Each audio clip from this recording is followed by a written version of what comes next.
now Rocky is having a little sleep in his box, but he doesn't really seem to want to come out today, which is too bad because it's a beautiful day. But he seems like he wants to stay in, which is fine. Whatever Rocky wants to do is okay with me. There he is having a rest in his box. He loves his box. He's got a heating pad there, and he's got his toys. Hey, you're doing okay, eh? Are you doing all right, my friend? Everything's good. You can come out if you want, or you can stay in, or whatever you want to do is okay. Yeah. Hey, boop, boop, boop. Boop, boop, boop. He loves his chin rubs, he does. Hey, you love your chin rubs, eh? My goodness, Rocky. You're beautiful. You are. You're beautiful. I love you. All right, I'm going to go back out because I want to go outside. But you can stay in or go out or whatever you want to do, okay? I'll see you later, all right? He's quite the boy, my Rocky. I'd be lost without him, I'll tell you that. I could really do without all these ants, though. Holy smokes, look at them all.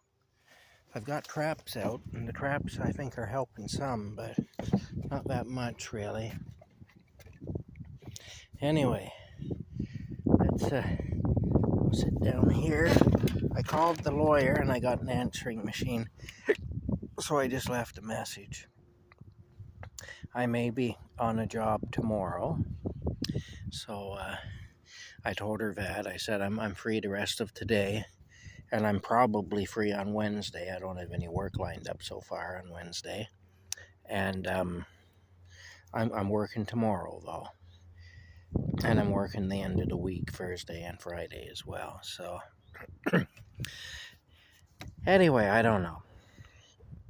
I'm having a hard time getting any advice as to what I should be doing with this ODSP, Ontario Disability Support thing, you know.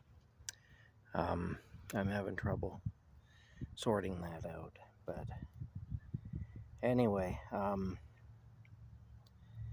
that's it. I don't know what else to say. I'm doing my financial records there. I've got a book that I write everything down in. I have to do that for the ODSP, for the Ontario Disability Pension people, and also for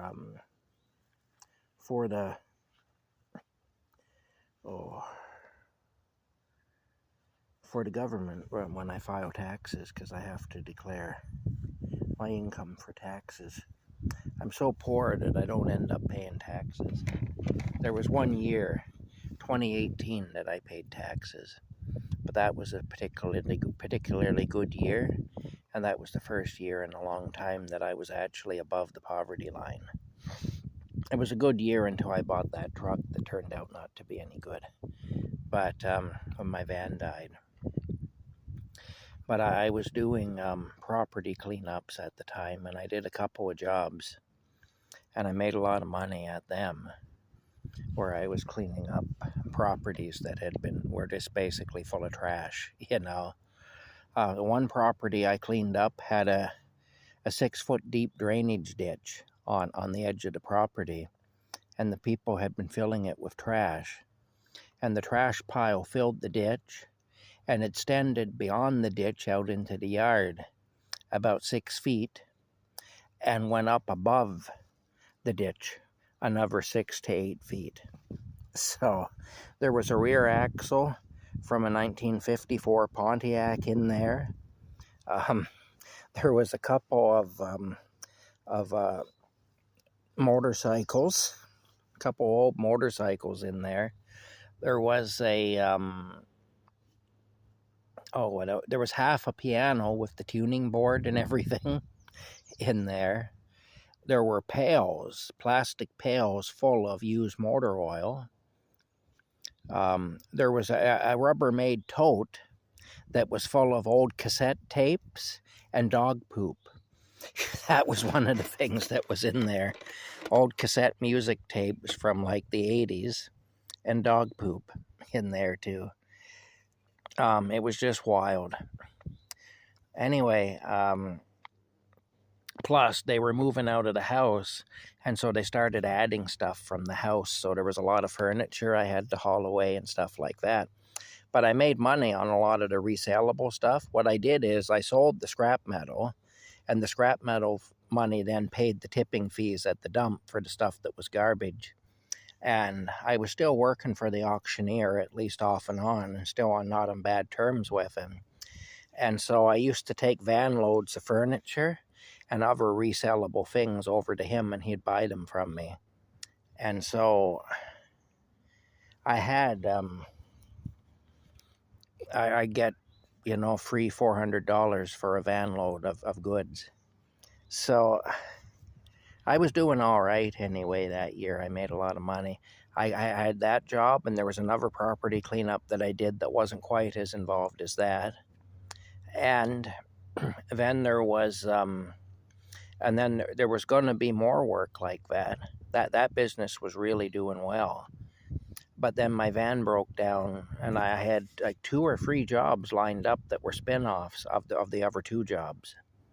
But my van broke down, and I wasn't able to do those jobs. I bought the truck out of desperation because I had to get something right away so I could continue working. And then, of course, I got screwed over on the truck anyway, so I ended up with no vehicle, and I lost those jobs. But I would have done even better had the van not broke down and so on, The van was costing me a lot of money at that point. It was breaking down every couple of weeks, every 2-3 weeks it'd break down.